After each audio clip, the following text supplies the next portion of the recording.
Abraham Sinclair, a loyal yet weathered specter of law enforcement, sat silently in his dusty office, his gaze distant yet fixed on the rain-spattered window. The quiet rhythm of the falling rain whispered stories of days past when life was simpler, when the world was a benign place where he could play with his siblings without the threat of traumatic loss.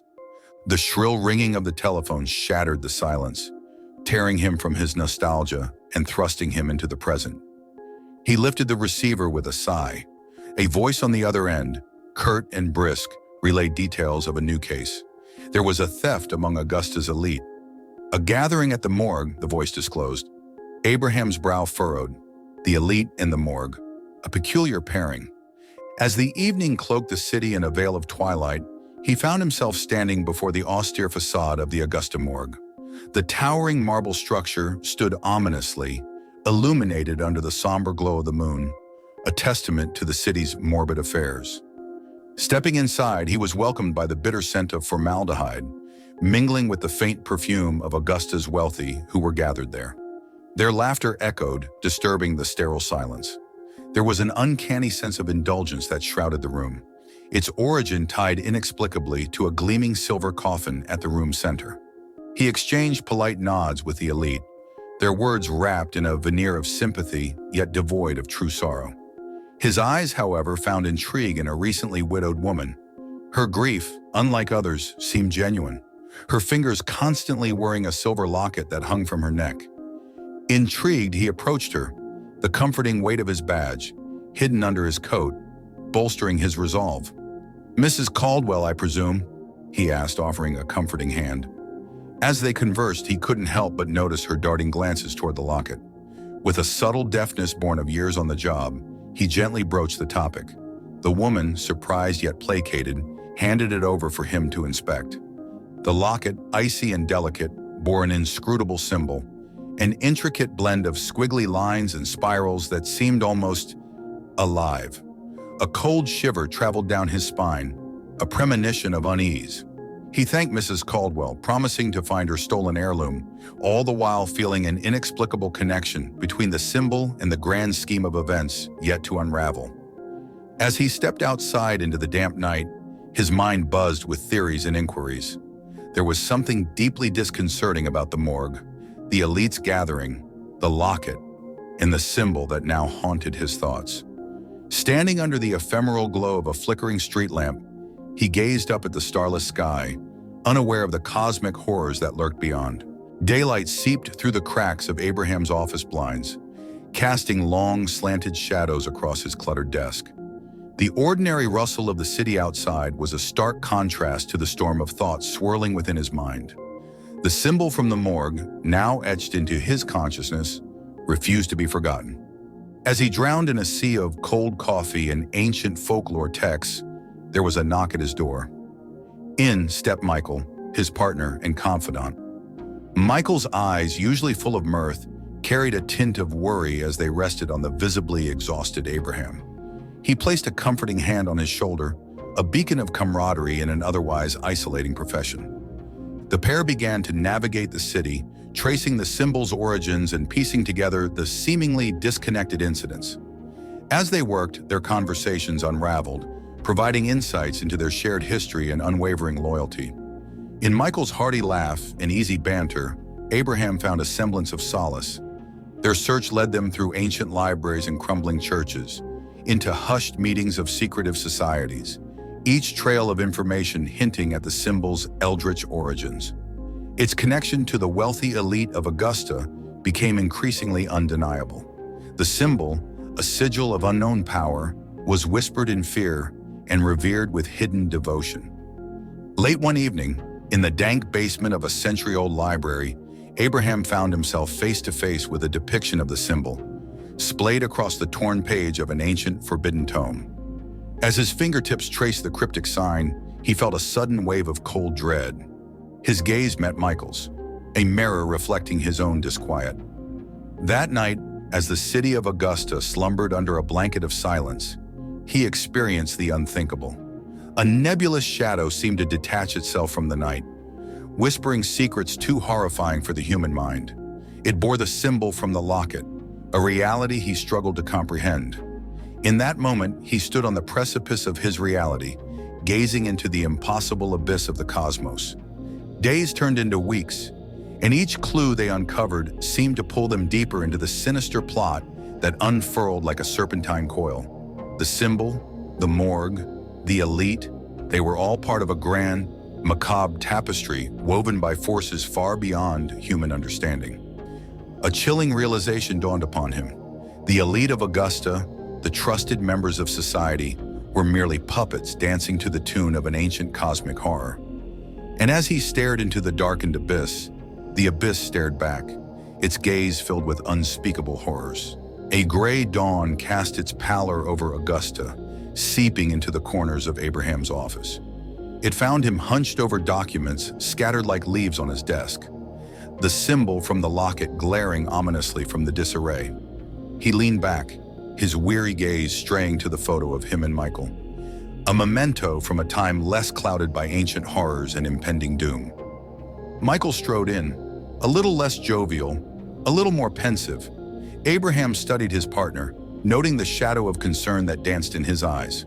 The weight of their discovery seemed to bear down on them both, a shared burden that seemed less daunting in the company of a trusted ally. The day was a blur of cryptic revelations and unsettling encounters. The symbol and its significance revealed itself to be a dire omen, a mark of a cult devoted to an ancient, malevolent entity from beyond the veil of human comprehension. The elite, with their decadent gatherings at the morgue, were no mere socialites but disciples of a cosmic horror. Just as Abraham felt the edges of this eldritch puzzle beginning to connect, the blow fell. In the heart of the morgue, where it all began, he discovered the truth: Michael's betrayal. There, amongst a myriad of cryptic symbols, he found one that matched a ring Michael had sported, dismissing it as a family heirloom. Dread gnawed at his heart as he confronted Michael, the cavernous morgue a grim witness to their unraveling camaraderie. His partner's eyes held not remorse, but resignation as he confessed to his allegiance with the cult. The world as he knew it fractured, the shards of his broken trust embedding themselves deeply into his soul. The laughter they shared, the solace he found in their partnership, all tarnished by the chilling reality. Michael was not merely an accomplice, but a puppeteer who led him, willfully and expertly, into this labyrinth of cosmic horror. As the painful revelation settled, so did an unsettling calm. Abraham, a vessel of relentless determination, saw not the end, but a path to a fight against the encroaching abyss. His quest for the truth, now a personal vendetta, became a beacon in the shadowy landscape of his treacherous reality. The eclipse of trust marked not just the end of his bond with Michael, but also his descent into the final chapter of this cosmic horror tale. As the strings of betrayal entwined his fate with the unimaginable horrors, he stood steadfast, a solitary figure against the impending chaos, ready to confront the abyss. In the veiled pre-dawn hours, Augusta stirred under the ominous specter of a cosmic menace. Beneath its tranquil exterior, the city was a chessboard, the pieces set, the endgame drawing near.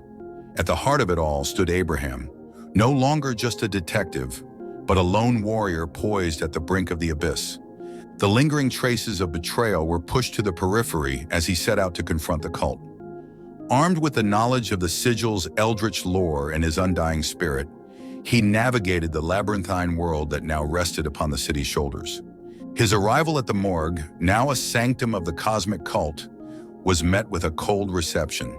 The once familiar faces of Augusta's elite twisted into grim, anticipatory smiles as they awaited their deity's arrival.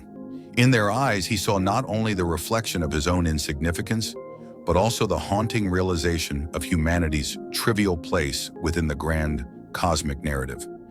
The opulent room hummed with a resonance that spoke of ancient entities and dimension-bending powers. The air crackled with anticipation, and there, amidst the congregation, stood Michael, his eyes revealing a tinge of regret amidst the resolved fanaticism. Abraham, imbued with a sense of tragic determination, confronted the gathering. His voice, a clash against the ominous hum, echoed through the morgue, rebuking their blind devotion, their willing surrender to a force that cared little for their existence. Michael merely shook his head, his voice a hollow whisper against Abraham's defiance. "You don't understand. This is bigger than us, bigger than anything we can comprehend." But comprehension, Abraham realized, was not necessary for resistance.